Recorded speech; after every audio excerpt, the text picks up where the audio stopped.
Участок кайненеме катталган экен. Ал жерге биз үй салганбыз. Эми эмне болот? Кайненеме калабы? Ооба, кайненеңизге калат. Ким деп ойлоп атасыз?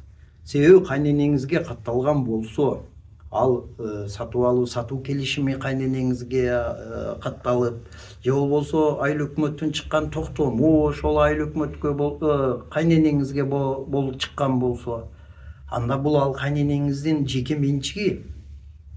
Ал кол тийбестик, Конституцияда жазылып турат. Жеке менчик кол тийбес деп.